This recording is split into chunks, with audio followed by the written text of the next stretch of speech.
Sa pag-upo sa bagong PNP chief na si General Nicolas Torre III, walang sasantuhin, huhulihin ang lahat na may warrant of arrest. Ngunit, binanatan agad si General Torre sa kapatid niya sa pananampalataya sa Iglesia ni Cristo na si Senador Rodante Marcolita. Akala ko po nung nag-issue ng resignation order ang ating Pangulo, akala ko totoo na Akala ko naman yung bureaucratic reset.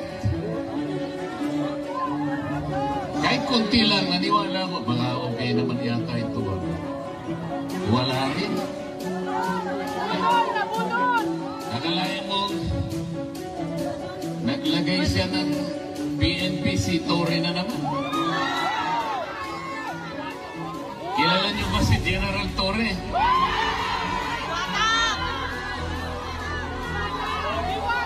General Torre.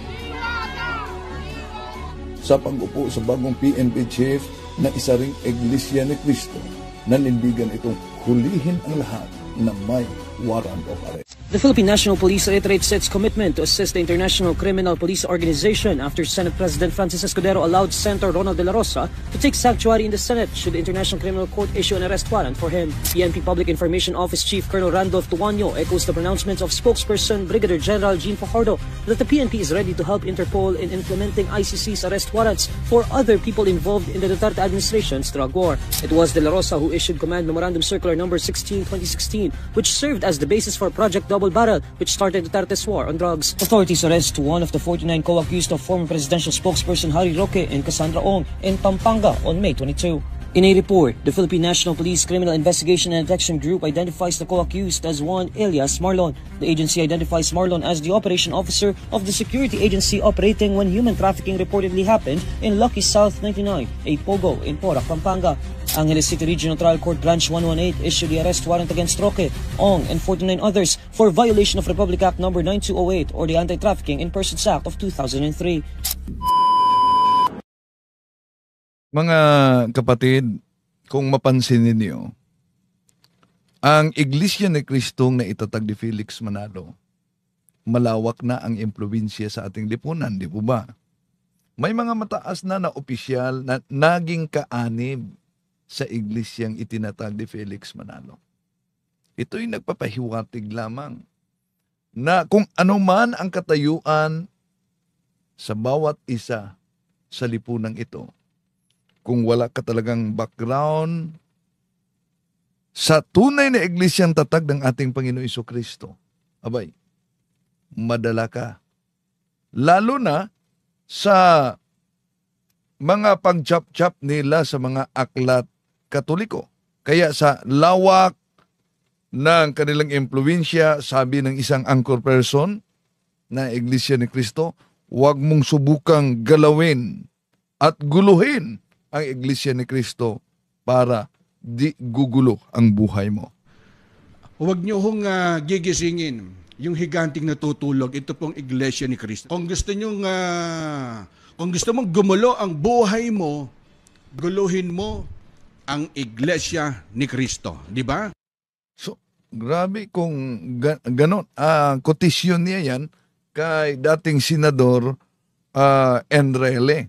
Malawak talaga ang kanilang impluwensya. Pero, di naman panggugulo ang ating pagtalakay, kundi ating lang sinagot. Lalo na ang mga aklat Katoliko na ginagamit nila laban sa pananampalatayang Katoliko. Kung ito'y ang dahilan, bakit kahit anuman ang katayuan sa buhay mo, anong posisyon mo, pwede kang matangay nito. Ano pa ang patotoo ng librong ito, Aklat Katolika tungkol sa Iglesia ni Cristo? Sa page 39 naman po, ganito sinasabi, whoever he is and whatever he is, he who is not in the Church of Christ is not a Christian. Kaya si Mr. Tamperd, hindi Kristiyano talaga yan eh. At alam nyo ba na pinuputo lang ito ng iglesia kaanib sa iglesia ni Felix Manalo? Tatalakayin natin ito. Kasi malingan, pag palaging inulit-ulit ay magmukha talagang katotohanan para sa ating mga kapatid na kulang ang kaalaman. Ang pagkadaya ay maranasan sa iba't ibang paraan. Pero napakasakit pag madaya tayo sa pananampalataya. Dahil nanganib pati ang ating kaluluwa. Viva Cristo Rey! Pro Dio et Ecclesia! Kumusta? Welcome sa ating live streaming.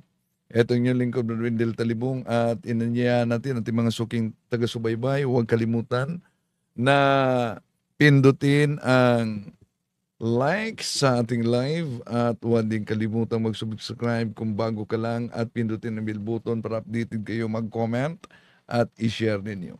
Kumusta sa lahat nating mga suking taga-subaybay? Welcome po.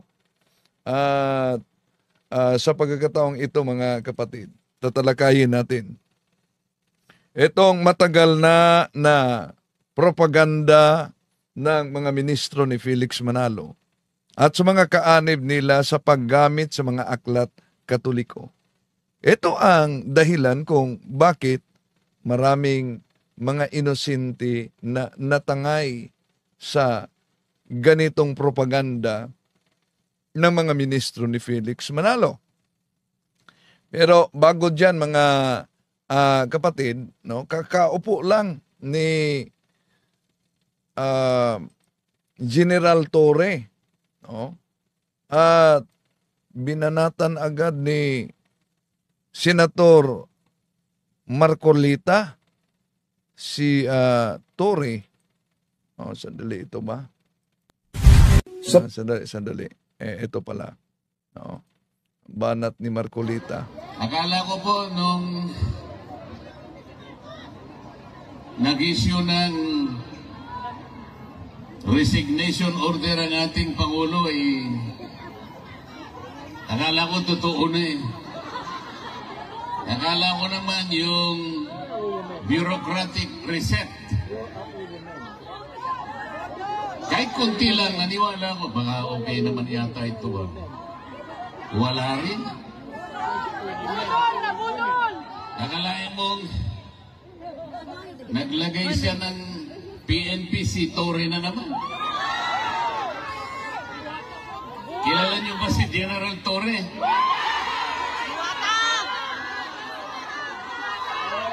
Si General Torre, bakit siya yung nagpanggap na representative ng Interpol?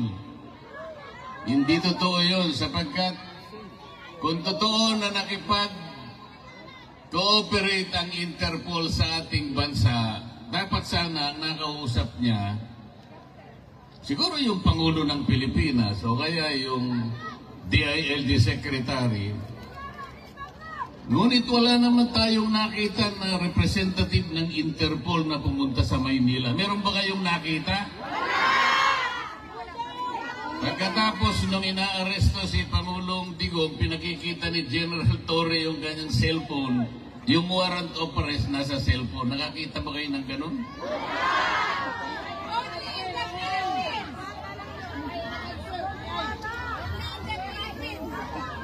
Hindi po ganun ang pagsisilbi ng warrant of arrest. Dapat po yung representative ng Interpol ang pumunta sa Maynila, dala-dala niya yung physical copy ng warrant of arrest. Ganon po yung paraan, hindi po pinakikita sa cellphone. Yun pong counterpart ng Interpol. Yun ang banat ni Senador Marcolita kay Torre, mga kapatid. Pero bago dyan, bago natin ituloy at lalo na ang pagtalakay sa mga aklat Katoliko na ginagamit nitong mga ministro ni Felix Manalo, acknowledge natin muna itong mga pumasok sa ating comment section, no? Sabi ni Tarans, paninira talaga itong si Father B. Propeta, no? Parang kaanib ata ito ng iglesia ni Manalo. So INC, si Andro Anda, si Dashiel Gregorio, maayong hapon sa Singapore. si Rita Reyes, magandang hapon. Si Andrew Anda, si Jewel C. Kaya klarong-klaro ang sinabi ni Kristo, follow my commandments. Hindi relihiyon. Tingnan mo, nag-aaway na kayo. Salvation is Christ, not in religion. Prophesizing themselves to be wise, then they became Paul. So, etong si Jewel S., kahit di niya sabihin kung ano ang kaniyang inaniban, parang kaanib na ito sa iglesia, sa born again, no? Born again. Dahil ang turo ng born again, di kailangan ang relihiyon. Ang kailangan ay ang pagtanggap mo kay Kristo. Pero una, bago natin tatalakayin yon, nag-aaway umano, kaugnay sa reliyon. Ang daming mga lumitaw na mga bulaang mga ngaral sa ating panahon ngayon na nauna ng babala ng ating Panginoong Jesucristo. Diyan sa Mateo Kapitulo 7, versikulo 21. Di ba? Na lilitaw talaga ang mga bulaang mga ngaral. Ngayon, kung ating sisiliping mabuti, ang turo ng mga born again, di na kailangan ang relihiyon. Di ba, Jewel S? Kung born again ka, di na kailangan ang relihiyon. Pero ang tanong, dahil ang aral nila sola scriptura, meaning Bible alone, saan ba mabasa sa Biblia na di na kailangan ang relihiyon? Ang sabi nila, ang relihiyon ay hindi makapagligtas sa tao. Ang tanong, saan po ba mabasa sa Biblia? Di po ba ang aral nila dapat Bible alone? Sola scriptura, meaning Bible alone. Tanong, saan mabasa sa Biblia na di na kailangan ang relihiyon at di makapagligtas? Tandaan natin, Joel, ang doktrina ng mga born again, sola scriptura, di yan mabasa sa Biblia, meaning Bible alone. Sola fide, lalo na di yan mabasa sa Biblia, faith alone. Sola gratia, grace alone. Sola Christi, Christ alone. Sola Deo gratia, di nila tatanggapin ang iglesia dahil si Kristo sapat na. Anong mabasa sa Colosas Kapitulo 1, versikulo 18? Si Kristo ang ulo sa iglesia at ang iglesia ay ang kanyang katawan. So kung ang tinatanggap ninyo ay ang ating Panginoong Hesukristo lamang, edi tinatanggap ninyo ang ulo. Ngunit di ninyo tinatanggap, ang katawan ng ating Panginoong Hesukristo. O anong resulta? Kung ulo lang, walang katawan, di po ba ang resulta niyan ay siguradong manananggal talaga? Imagine, tinatanggap mo ang ulo, pagkatapos iniwasan mo ang katawan na siyang iglesia na itinatag ng ating Panginoong Hesukristo. Tanong, ano po ba ang aral at utos ng ating Panginoong Hesukristo? Kung naniniwala kayo na Bible alone, ano po ba nakasulat sa Biblia? Di na ba kailangan ang relihiyon? Kaya sa ating mga kapatid na born again, tulad sa nagkomentong ito na di na kailangang relihiyon dahil ang relihiyon ay di makapagligtas, gagamitin natin ang contemporary English Bible. Bago natin tatalakayan ang ating issue ngayon, sasagutin muna natin di na kailangang relihiyon di makapagligtas. Ito po, sa Titus chapter 1 verses 1 up to 2, from Paul, a servant of God and apostle of Jesus Christ, I encourage God's own people to have more faith and to understand the truth about religion. Then they will have the hope of eternal life. God promised long ago. And God never tells a lie. So, di ba niya nabasa sa mga born again? Ano daw? Na sabi, understand the truth about religion. Colossus 2, 10, di daw umano maligtas, lalo na ang mga tao na humihiwalay sa katotohanan. Ngayon, asa na yung sinasabing di na kailangan ang relihiyon? Ang mga apostoles ba, meron ba silang relihiyon?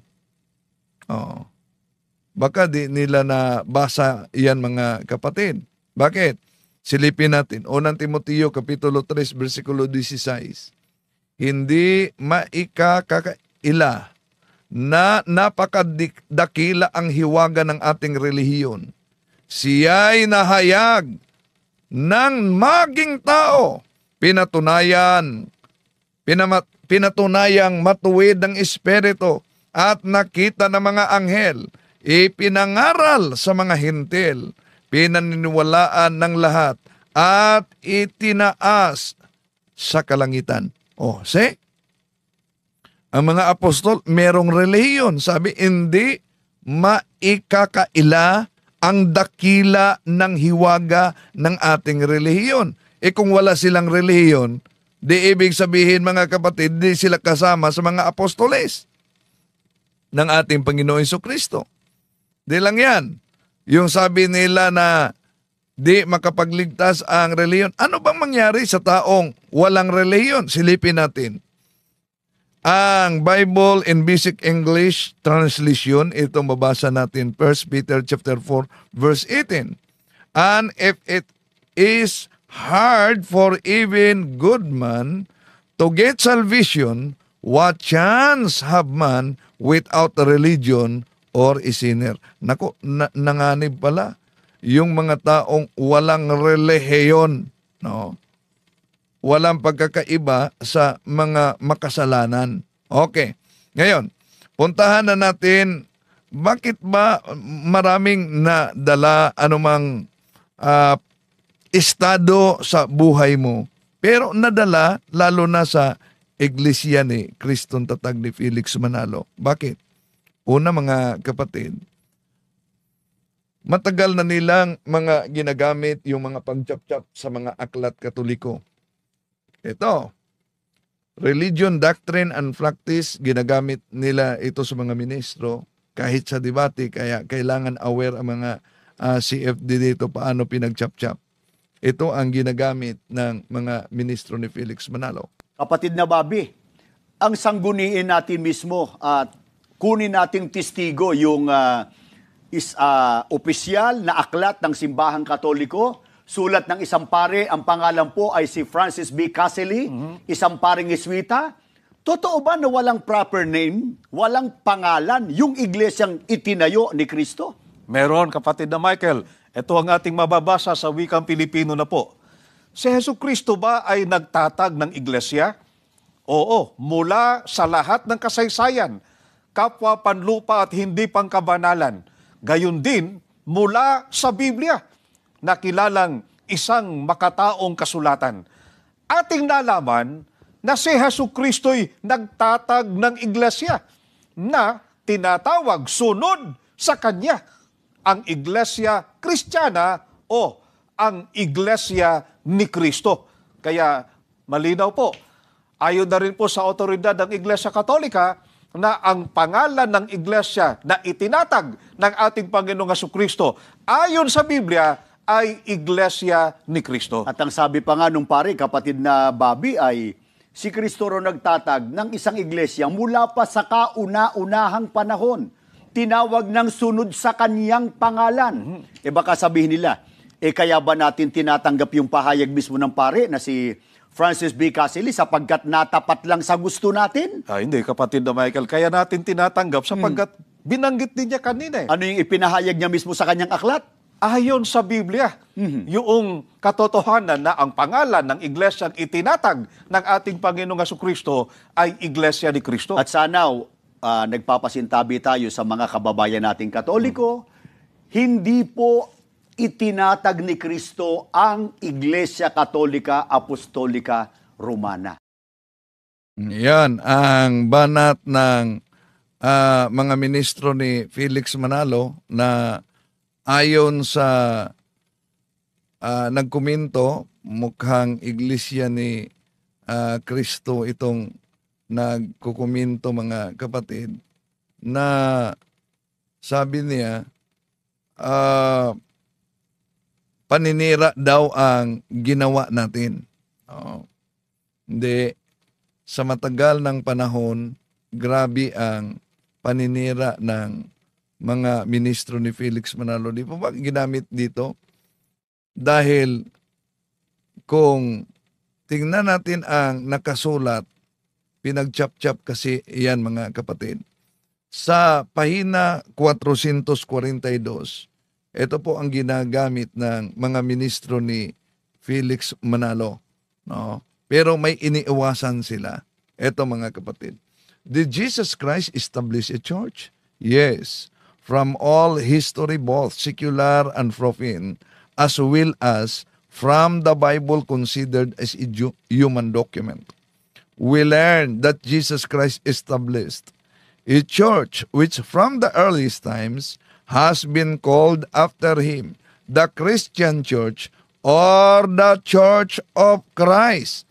Kaya imagine, ang propaganda nila, na mismo ang otoridad Katoliko nagpatunay na walang ibang iglesyang tatag ng ating Panginoon Jesucristo, kundi ayon sa otoridad Katoliko ay ang Iglesia Katolika.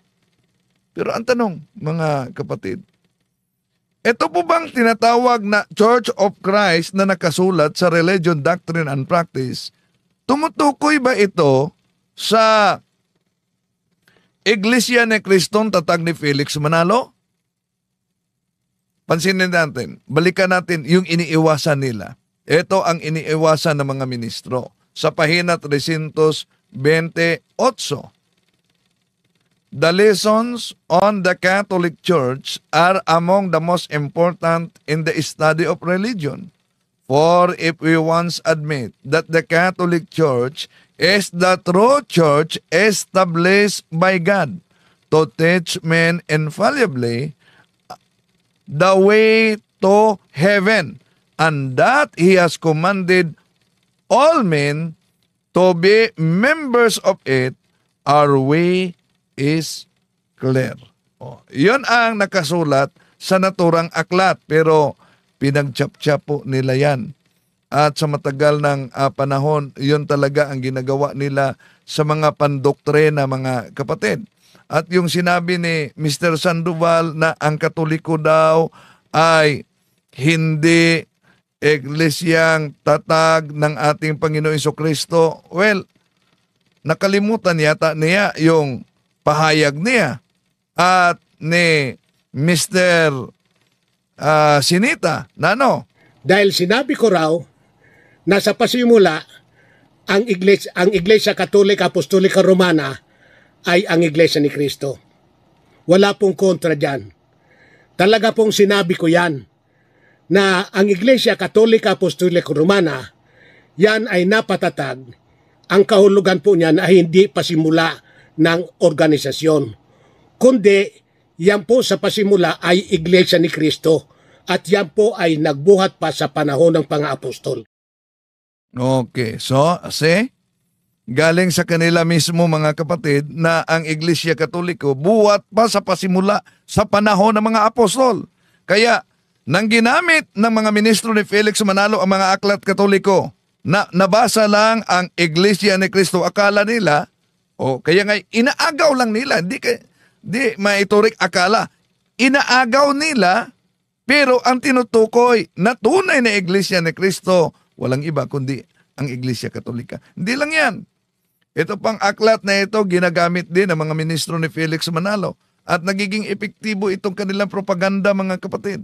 Dahil daming mga natangay na mga inosente. Mga kaibigan, alam kaya maging ng mga otoridad Katoliko na merong iglesyang dapat aniban ng tao. Ito ang tunay na iglesia na dapat aniban ng tao sapagkat pagka ito ay nakilala pero hindi inaniban, hindi maliligtas mo ang tao. Ang babasahin namin ni isang aklat pa rin ng Iglesia Katolika, ang pamagat nito ay Father Smith Instructs Jackson. Ang sumulat po nito ay si John Francis Knoll. Sa pahina 35 hanggang 36, ganito ang pinatutunayan ng nasabing sumulat ng aklat.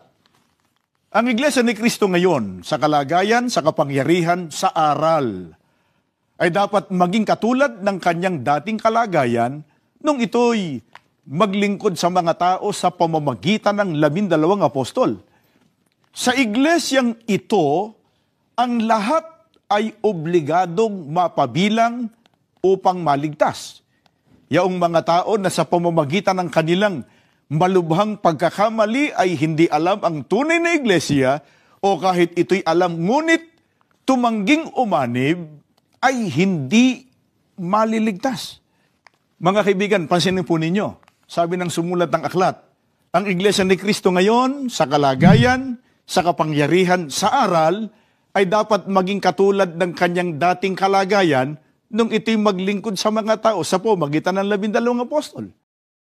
Okay, may nabasa ako kay Queen Aliesep at Mora Brad.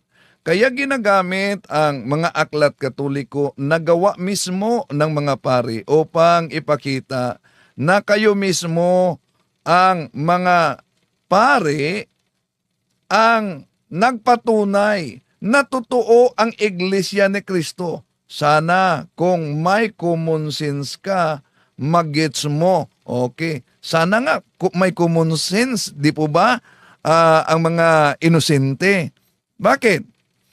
Pag nabasa ba ang Iglesia ni Cristo sa aklat Katoliko, ibig ba sabihin pinatunayan na ng paring Katoliko na ang iglesyang tatag ni Felix Manalo ay siyang tunay na Iglesia ni Cristo? Mali. Nasa pasugo mismo ninyo na ang Iglesia ni Cristong lumitaw sa 1914 punta Santa Ana, Manila ay walang kaugnayan sa Iglesia ni Cristo sa Roma 16:16. Di anong punto yan? Ginagamit lang ng mga ministro ang mga aklat Katoliko pero pinag-chap-chap. Bakit? Yes, common sense talaga. Ano ba nakasulat? Ito, kaya nga INC incomplete talaga. Ito ang makita mga kapatid. No? Pinotol nila. The Church of Christ today must be in nature and power in teaching what it was when it served men through the 12 apostles.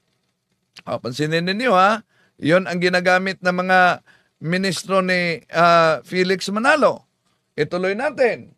It is to this church that all are obliged to belong in order to be saved. Those people who do doubtful, deliberately refuse to seek out the true church, refuse to knowing it, cannot be saved. O, diyan lang, pinutol nila. Pero, kotisyon yan sa deklarasyon ng Vatican Council. Sa Lumen Gentium, the Church number 14. Ituloy, say the Catholic Church is the ordinary means of salvation. The Sacred Synod turns the attention first as the Catholic faithful. Tuloy natin. For Christ made present to us in His body, which is the church, is the one mediator and the only way of salvation. Whoever therefore, knowing that the Catholic Church was made necessary by God through Jesus Christ, would refuse to join it or to remain in it, would not be saved. No, so, ibig sabihin, sino ang tunay na Iglesia ni Cristo na pinatunayan sa aklat na pinagchap-chap ng mga ministro ni Felix Manalo? Walang iba. kundi ang Iglesia Katolika. Pero dapat alam ninyo, mga kapatid, i-share ninyo yan dahil isa yan sa mga taktika nila sa banat laban sa pananampalatayang Katoliko. Di lang yan. Ito pa, Aklat Katoliko. At sinagot na ito ni Kabornok, pinag-chop-chop, basta may mabasa lang. Pansinin ninyo. Ano pa ang patotoo ng librong ito, Aklat Katolika tungkol sa Iglesia ni Cristo? Sa page 39 naman po, ganito sinasabi, whoever he is and whatever he is, he who is not in the Church of Christ is not a Christian. Kaya si Mr. Tamperd, hindi Kristiyano talaga yan. Yan. Gusto niya, yung kinaaaniban niya, Iglesia Katolika, Apostolika, Romana. Pero ang gusto ng kanyang amo, doon kayo sa Iglesia ni Cristo. Sapagkat doon kayo makikilalang Kristiyano. Ayan, mga kapatid. Mag-ingat talaga. Basta mabasa nila ang Church of Christ sa Aklat Katoliko, una, gusto nilang ipalitaw na pag Church of Christ, sila na yan ang tatag ni Felix Manalo. Pag Church of Christ, para sa kanila, hindi yan Katoliko. Pero may common sense kaya sila? Kahit kunti. Bakit? Imagine, gamit ang Aklat Katoliko pagkatapos pinatunayan ang siktang tatag ni Felix Manalo. Nabasa lang nila, ito'y paborito nila. Ano yung? Ang pahina 39. Sino man siya at nasaan man siya, siya na wala sa Iglesia ni Cristo ay hindi isang Kristiyano. Kaya, inaagaw agad ng mga ministro ni Felix Manalo, kami po yan. Pero, ituloy lang ang pagbasa sa naturang aklat. Sino po ba ang Iglesia ni Kristong tinutukoy dyan? Iyon po bang kay Felix Manalo? Ito po mabasa, mga kapatid. The foundation on which the society is built and such that is through the constitution of the Catholic Church. Ano daw ang tunay na Iglesia ni Cristo? So malinaw, because it consists in the belief that it is the true Church of Jesus Christ composed of the Roman Catholics spread over the whole world. So kaya, mga mahal na kapatid, ginagamit nila yan na Aklat Katoliko, pinag-chop-chop, atin talagang sasagutin, no? Ang kanilang mga matagal nang ginagawa dahil alam nyo naman, pag ang kasinungalingan, pag ito'y palaging inulit-ulit, magmukha talagang parang katotohanan, lalo na sa ating mga kapatid na kulang kaalaman. At nauna nang sinagot yan ni Kabornok. Balikan natin si Kabornok. Tanong, ano ba ang naging pahayag niya tungkol po sa Iglesia Katolika? Eto, panoorin natin siya. Ano nga ba ang pangalan nung iglesyang itinayo ng ating Panginoong Hesukristo? Iglesia Katolika Apostolika Romana ba o Iglesia ni Cristo? Bakit hindi natin pasagutin mismo ang kanilang aklat? Pinamagatang The Papal Encyclicals. Ito po ay aklat Katoliko. Meron po itong Nihil Obstat, John A. Goodwin, Censor Librorum. Meron din siyang Imprimatur. Itong si Francis Cardinal Spellman, Archbishop of New York. Kapag ka po ang isang libro, merong Nihil Obstat, Censor Librorum, Imprimatur, nangangahulugan na ang nilalaman po ng aklat na ito ay hindi tinututulan ng simbahang Katolika maging ng kanilang Santo Papa. Pinayagan ng simbahang Katolika na maipalabas at maipabasa at hindi sila tumututol na alinman sa nilalaman nito nagsasabi talaga ng totoo. Hindi sila tutol doon. Talagang sumasang-ayon sila na kung ano yung nakalagay dito, pwedeng gamitin ni numan. Pwedeng paniwalaan, sampalatayanan ni numan. Lalo na siyempre nung nasa simbahan. Di po ba? Tungkol sa iglesyang itinayo ng ating Panginoong Hesukristo, ano kaya yung iglesia? Pangalan ng iglesia na yon na kung saan ay itinayo nga ng ating Panginoong Hesukristo. Dito po sa page 153, babasahin ko na sa inyo, ganito po ang sinasabi. That is to say, the Church of Christ, Iglesia ni Cristo, which has been divinely instituted for the sake of souls and of eternal salvation. Church of Christ, Iglesia ni Cristo, ay itinatag alang-alang sa mga kaluluwa at walang hanggang kaligtasan. Bakit ba nagtayo ang ating Panginoon Hesukristo ng Iglesia? Hindi ba para sa kaligtasan ng mga tao, sa kapakanan ng kaluluwa ng mga hinirang niya? Sa makatuwid, sumasang-ayon ang simbahang Katolika na yung pangalan ng Iglesia na itinatag ng ating Panginoong Hesukristo para sa kaligtasan ng kaluluwa ng mga tao, ang pangalan nun Iglesia ni Cristo at hindi Iglesia Katolika, Apostolika Romana na parang jeepney assembled niya. Aba, grabe naman talaga itong taong ito. Ayon po sa kanya, ang Iglesia ni Cristo, ang pangalan ng Iglesia na itinayo ng ating Panginoong Hesukristo ayon po sa isang aklat Katoliko at binatayan niya. Ito, ipapakita ko po sa screen ang aklat na kanyang binasa na ang sabi kasi, that is to say, the Church of Christ, which has been divinely instituted for the sake of souls and of eternal salvation. Ayan so yan ang kanyang binasa, mga kapatid. Tanong, mula sa kanyang binasa, totoo ba ang conclusion niya sa kanyang binasa, mga kapatid? Susuriin natin ang aklat na kanyang ginamit, mga kapatid. Yung kanyang binasa, ito pong aklat na The Papal Encyclicals in Their Historical Context, edited by Anne Fremantle, sa page 153, at yan nga yung kanyang binasa, nakikita nyo po sa screen.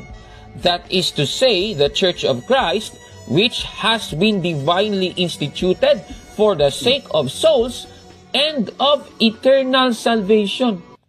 Tanong mula sa kanyang binasa, anong iglesia kaya ang tinutukoy ng Church of Christ sa aklat na ito? Sige nga, tignan nga natin. Babalikan natin yung aklat, The Papal Encyclicals in Their Historical Context sa page 153 pa rin. At pansinin po dito. Ito, babasahin natin kung ano ba yung tinutukoy na Church of Christ. Sabi dito, Venerable brothers, it is surprising that in our time, such a great war is being waged against the Catholic Church. Sandali. Sinasabi sa unang parte na meron pong nagaganap na pambabatikos laban sa Iglesia Katolika. Ngayon, itutuloy natin. Ang sabi, it is from them that the synagogue of Satan, which gathers its troops against the Church of Christ, takes its strength.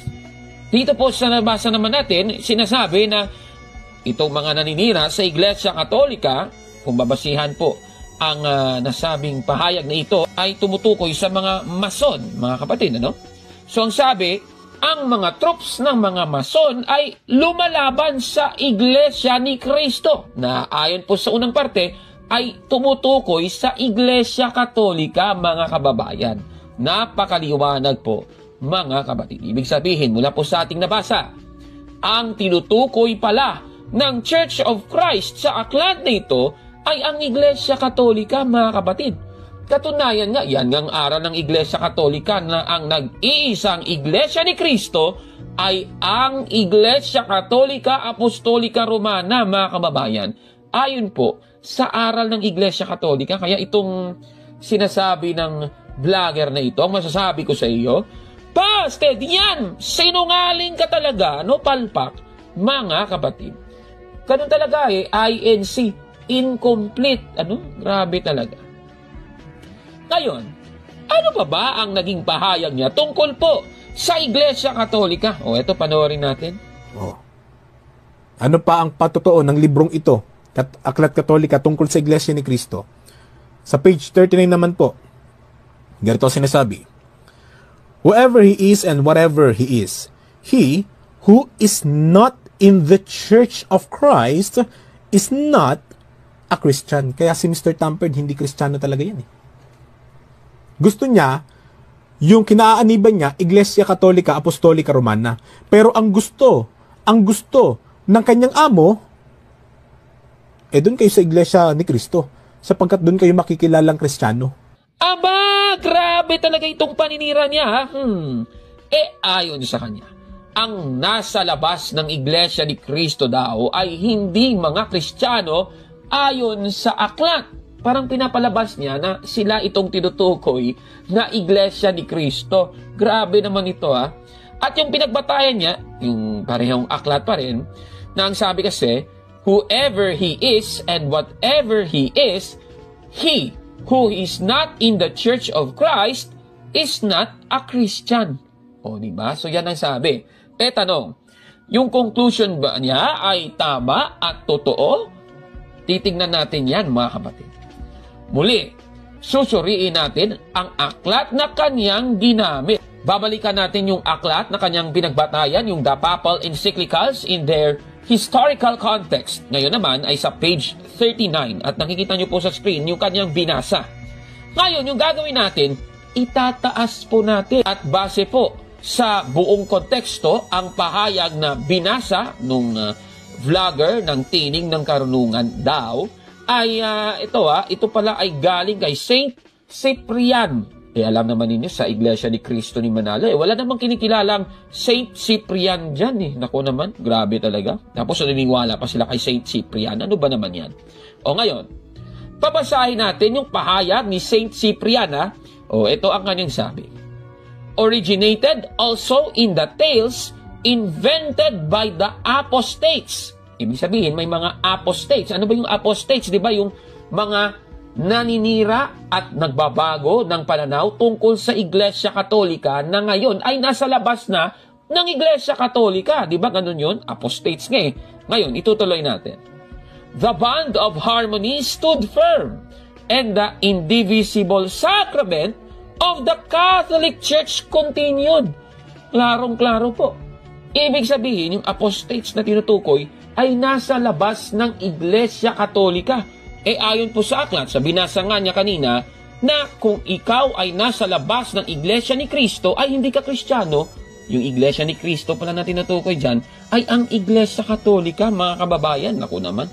Hindi naman sila yung tinutukoy dyan Naku naman Ulitin na natin ang aral ng Iglesia Katolika.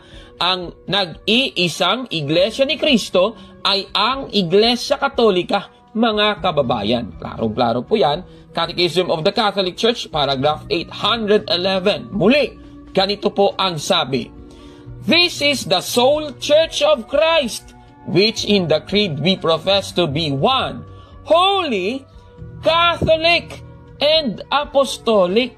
Tapos sabi niya pitol-putol daw at sa iba't ibang panahon pa daw, dinudugtong yung pangalan. Grabe talaga ito, naninira sa Iglesia Katolika. Mga kababayan, baka sasabihin ng iba, wala naman sa Biblia nakasulat na ang mga Katoliko ay mga Kristiyano. Titingnan natin. Nasa Biblia ba na ang mga Katoliko ay mga Kristiyano? Babasahin natin ang Roma, Kapitulo 11, versikulo 12, ng salin na Richard Baxter Bible. Ganito po ang ating mababasa. And if the Gentiles have been so great gainers by occasion of the sin and fall of the Jews, how much more when they shall become Christians will they add to the glory and greatness of the Catholic Christian Church. Napakaklaro po ng ating nabasa. Ibig sabihin, ang Iglesia Katolika po, mga kababayan, ay isang Kristiyanong iglesia, mga kapatid. Kaya itong sinasabi ng vlogger na ito, busted yan, mali yan. Nako At base po sa mga napag-alaman natin doon sa kanyang mga paninira sa Iglesia Katolika, I guess mali po ang naging title ng kanyang YouTube channel. Sabi niya, Tinig ng Karunungan, parang baligtad ata ng karunungan yung kanyang mga ginagawa. Sige nga, tanungin nga natin ang mga ministro ng bokong na ito kung ano ang baligtad nung salitang karunungan. O eto, panoorin natin. Dito'y may karunungan. Pakiulit, ang dinig, baka marinig nila, dito'y may kabobohan. Ang dinig, baka marinig nila, dito'y may kabobohan. Ang dinig, baka marinig nila, dito'y may kabobohan. Di ba nakalagay? Ang nakasulat ay dito'y may karunungan. O, Kitams, so hindi pala tinig ng karunungan. Dapat tinig ng kabobohan. At di lang yan, si Mr. Itong ministro nila, Michael Sandoval, gumagamit din ng aklat na ito, mga kapatid. At ang aklat na ito na ginagamit nila, no, dahil mabasa ang Iglesia ni Cristo, yon, inaangkin na naman na sila ang iglesyang tinutukoy sa otoridad Katoliko. Eto. Ayon po sa isa sa mga otoridad ng simbahang Katoliko, gaano raw po ba kahalaga ang Iglesia ni Cristo? May dala tayong aklat, ipakita natin. Ang pamagat po ng aklat, ito po, Bible History for Everyone. Yan. Mababasa natin, mabuti basahin po natin, sa page 29, ilagay na natin, page 29. Ang sumulat po ng aklat na yan ay si Father Atanasio Danieletti. Yan po ay sa St. Paul Publications, Pasay, Metro Manila. Ano sinasabi ng pare ng simbahang Katoliko? Ito po sabi niya, yung unahang bahagi po, yan yung mismong nilalaman. Pero babasahin ko na po sa wikang Pilipino, may translation po dyan. Ang daong Ninue ay isang dakilang sagisag ng Iglesia ni Cristo. Ang Iglesia ni Cristo ay ang kaligtasan ng lahat ng kaluluwa. Ito ay gawa ng Diyos. Aklat Katoliko po yan. Ano pahayag po ng paring Katoliko? Yun daw pong daong Ninue. Isang sagisag o simbolo ng Iglesia ni Cristo. O, yan. Daong Ninue, sagisag sa Iglesia ni Cristo. Tanong, ang Iglesia ni Cristo ba na daong Ninue na tinutukoy sa aklat na ginagamit? Napansin nyo? Mga aklat Katoliko talaga, mga kapatid, may researcher sila. Dapat ministro ni Felix Manalo may mga kopya talaga sa mga aklat na ito dahil ito ang kanilang ginagamit. Nasa pandoktrina na nila yan. At nagiging epektibo ito dahil may mga natangay din sa akalang pinatunayan ng otoridad Katoliko na batay sa mga aklat na ito. Yung tatag ni Felix Manalo, ang tunay na iglesia. Pakinggan natin muli si Kaburnok. Kaya maging ang ibang mga otoridad ng iba't ibang relihiyon. Halimbawa po, isa sa mga otoridad ng simbahang Katoliko, may mga sumusubaybay po sa akin ng mga Katoliko. Ayon po sa isa sa mga otoridad ng simbahang Katoliko, gaano raw po ba kahalaga ang Iglesia ni Cristo? May dala tayong aklat, ipakita natin. Ang pamagat po ng aklat, ito po, Bible History for Everyone. Yan. Mababasa natin, mabuti basahin po natin, sa page 29, ilagay na natin, page 29. Ang sumulat po ng aklat na yan ay si Father Atanasio Danieletti. Wala pa ba dyan? Ilagay na natin. Yung isa. Ayan. Ayan. Ayan po. Father Atanasio Danieletti. Yan po ay sa St. Paul Publications, Pasay, Metro Manila. Ano sinasabi ng pare ng simbahang Katoliko? Ito po sabi niya. Yung unahang bahagi po, yan yung mismong nilalaman. Pero babasahin ko na po sa wikang Pilipino. May translation po dyan. Ang daong Ninue ay isang dakilang sagisag ng Iglesia ni Cristo. Ang Iglesia ni Cristo ay ang kaligtasan ng lahat ng kaluluwa. Ito ay gawa ng Diyos. Aklat Katoliko po yan. Ano pahayag po ng paring Katoliko? Yun daw pong daong Ninue. isang sagisag o simbolo ng Iglesia ni Cristo. Marami naman po sa inyo palabasan ng Biblia. Basahin po niyo aklat ng Genesis. Siguro naalala pa po ninyo. Hindi ba't ang Panginoon Diyos ay nagpagawa noon kay Noe ng isang malaking daong bago ang bahang gunaw? Sino ang naligtas? Yung lahat ng pumasok sa loob ng daong. Kaya lahat ng nasa labas ng daong ay napahamak sa bahang gunaw. Ano sabi ng pare? Ang daong na yon ay isang dakila o kahangahangang simbolo. It is a magnificent symbol of the Church of Christ or Iglesia ni Cristo. Patotoo po yan ng pare. Kaya marami po na mga dating hindi kaanib sa Iglesia ni Cristo, nang maunawaan nila yung doktrina at aral ng Biblia, iniwan ang kanilang dating relihiyon at pumasok po dito sa loob ng Iglesia ni Cristo. Aba, grabe naman talaga. Ayon po sa kanya, pinatunayan ng aklat Katoliko na may kaligtasan sa kanilang iglesia. Kasi nga nabasa sa aklat na ito ng isang pari na si Father Atanasio Danieletti, itong sinasabing, "The Church of Christ is the salvation of all souls." O sa kanyang pagbasa, ang Iglesia ni Cristo ang kaligtasan ng lahat ng kaluluwa. Grabe talaga. Tanong, totoo ba ang kanyang sinasabing ito? Susuriin natin ang aklat na kanyang ginamit, mga kababayan. Yung ginawa natin, hinanap po natin itong aklat, Bible History for Everyone. Ito, ipapakita natin sa inyo, yung nahanap natin. Ito pong Bible History for Everyone, yung nahanap natin ay yung 26th printing. Isinulat pala ito ni Father Athanasius Danieletti noong 1977. Ganito po ang sinasabi dito, at ayan po, talagang kung nakikita ninyo, ay yan nga yung keynote ng ministro. Nakikita nyo po sa screen. At may nakalagay nga, "The Church of Christ is the salvation of all souls." Ayan. Tanong, anong iglesia kaya ang tinutukoy ng phrase na Church of Christ sa nasabing aklat na ito? Susuriin natin yan. Sige, so yung gagawin natin ay babasahin muli natin ang nasa aklat sa page 22 naman. Ganito po ang ating mababasa, iniliwat natin sa Tagalog. Siya ay dapat kilalanin bilang ganon ng lahat ng tao. Ang Iglesia ni Cristo, sabi ni Saint Augustine, ay naitatag sa tulong ng mga himala o wala ang mga ito. Ngunit, kung ang isang taong walang anumang kasalanan ay namatay sa kamalian, hindi siya hahatulan ng Diyos sa kaniyang pagkakamali, sapagkat ito ay hindi sinasadya.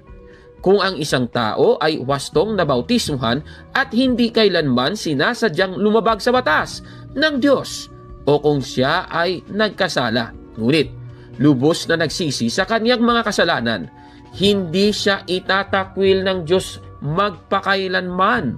Ang gayong tao ay hindi isang rebelde o isang erehe. Isa siyang pusong Katoliko. Napakaliwanag po ng ating nabasa. Ang tinutukoy pala ng Church of Christ sa aklat na ito ay may mga miyembrong Katoliko. Napakaliwanag naman po.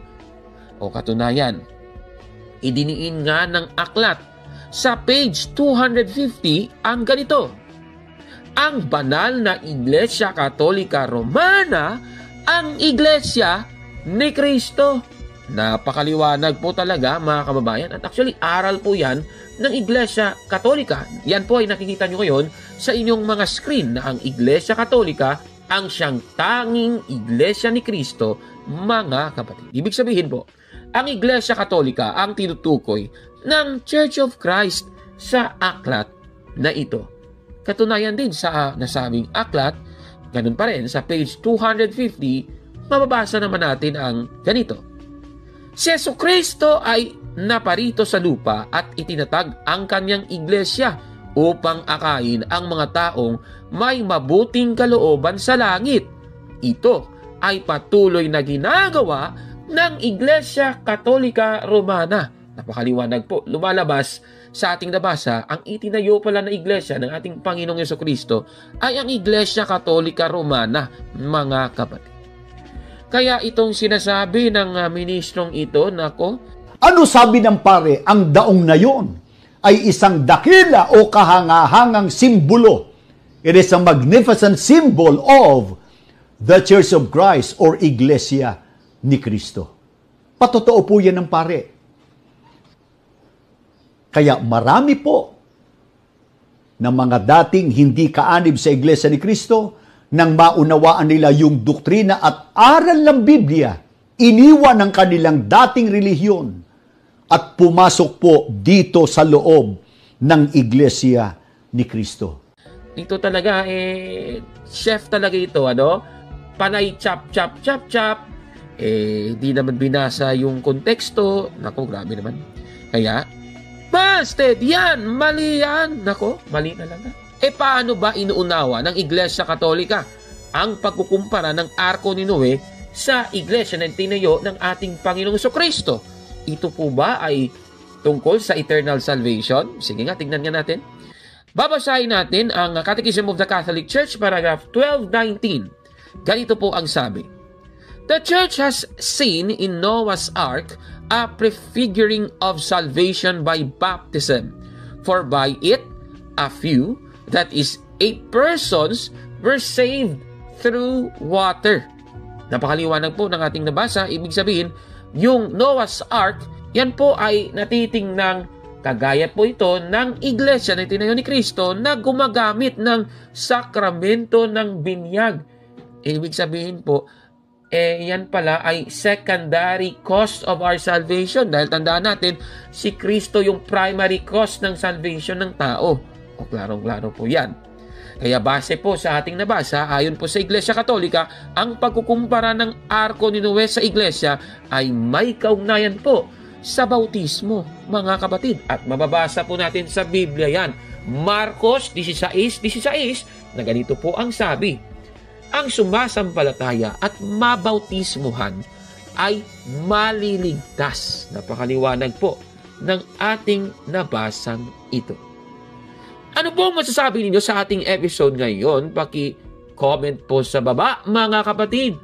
At kung like mo ang video na ito, paki-smash ng like button at mag-subscribe sa ating YouTube channel, Factbusters PH kaya.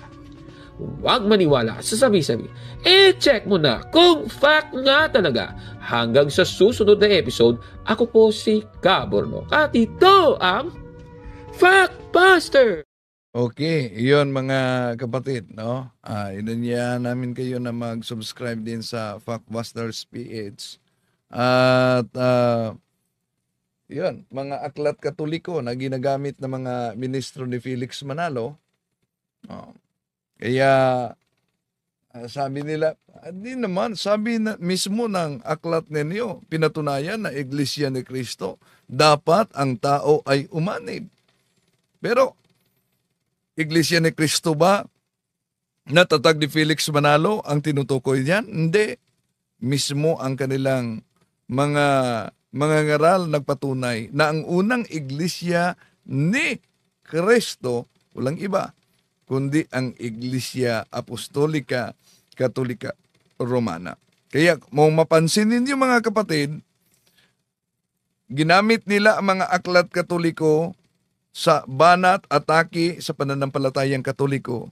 Pero kahit kailan, di talaga binanatan ng mga ministro ni Felix Manalo ang nagtatag ng simbahang katoliko. Dahil mapilitan sila sa pag-research sa mga history. Napansin ko kanina ang comment ni Muslim Islam, no? For education purpose umano, na ang sabi niya, bakit tinatawag tayong Roman Catholic kung sa Jerusalem ang founder natin na Panginoong Hesukristo doon nakabase? At bakit iniwan umano ang Jerusalem? Nabasa ko yan kanina. Una, di naman iniwan ang Jerusalem. Hanggang ngayon, ang Jerusalem meron pang mga Katoliko hanggang ngayon. Kaya nga, ang simbahang Katoliko ay merong Eastern Churches and Western Church. Ano yung Western Church? Sa Roma. Yung Eastern Churches, yon ang Jerusalem, Antioquia, Constantinople, Alexandria, yon ang Eastern Churches. Yes, totoo na ang ating Panginoon Jesucristo nagtatag doon sa Jerusalem. Kaya nga, sabi ni San Lucas, sa Lucas Kapitulo 24:47, sa ganitong paraan, ang pagsisisi at kapatawaran ng mga kasalanan ay dapat maihayag sa lahat ng mga bansa sa kaniyang pangalan simula sa Jerusalem. Ano daw? Simula sa Jerusalem. Now, bali din ang tanong, bakit tinatawag na One Holy Catholic Apostolic Roman Church kung nagsimula doon sa Jerusalem? Itong sagot. Una, pinili ng ating Panginoon. Ang Jerusalem kasi, sentro, persecutor ng simbahan. Pero pinili, ang Roma, persecutor. Pinili ng ating Panginoong Hesus na yung persecutor ay magiging protector. Kaya, kung tingnan natin ang Roma Kapitulo 9, versikulo 17, sabi dito, itinaas kita upang aking maihayag sa pamamagitan mo ang aking kapangyarihan at upang ang aking pangalay mataniyag sa buong lupa. Ano daw? Itinaas ang Roma upang ang kaniyang pangalan ay maihayag sa buong lupa. Kaya, sabi niya ni San Pablo sa Gawa Kapitulo 23, versikulo 11, nang sumunod na gabi, lumapit sa kaniya ang Panginoon at nagsabi, Pablo, lakasan mo ang iyong loob sapagkat kung paano ka nagpatotoo patungkol sa akin sa Jerusalem, gayon din ang gawin mong pagpatotoo sa Roma. Sumula sa Jerusalem, ipatotoo daw ang kanyang iglesia sa Roma. At ano naman ang patotoo ni San Pablo sa Roma? Sabi sa Roma Kapitulo 1, versikulo 7-8, sa lahat ninyong nasa Roma, mga iniibig ng Diyos, tinatawag na mga pagbanal, sumasa inyo nawa ang biyaya at kapangyarihang mula sa Diyos na ating Ama at Panginoong Hesukristo. Kauna-unahan ay nagpapasalamat ako sa aking Diyos sa pamamagitan ni Hesukristo tungkol sa inyong lahat, na ang inyong pananampalataya ay nabantog sa buong sanlibutan. Hephistis, Homon, Katangelitai, and Holotokosmo. Ang inyong pananampalataya ay nabantog sa buong sanlibutan. Sino ba ang katuparan nito? Walang iba. Ang One Holy Catholic Apostolic Roman Church na mula sa Jerusalem, pinatutunayan, pinatutuo doon sa Roma, at sa Roma lumalaganap sa buong mundo. Kaya yung Roman 16:16 na Iglesia ni Cristo, walang iba, kundi hindi yan kay Manalo, kundi ang Iglesia Katolika. Dahil sa Roma Kapitulo 16:23, Caius Hospice Muse et Universa Ecclesia. Maraming salamat po. To make his message known is our responsibility.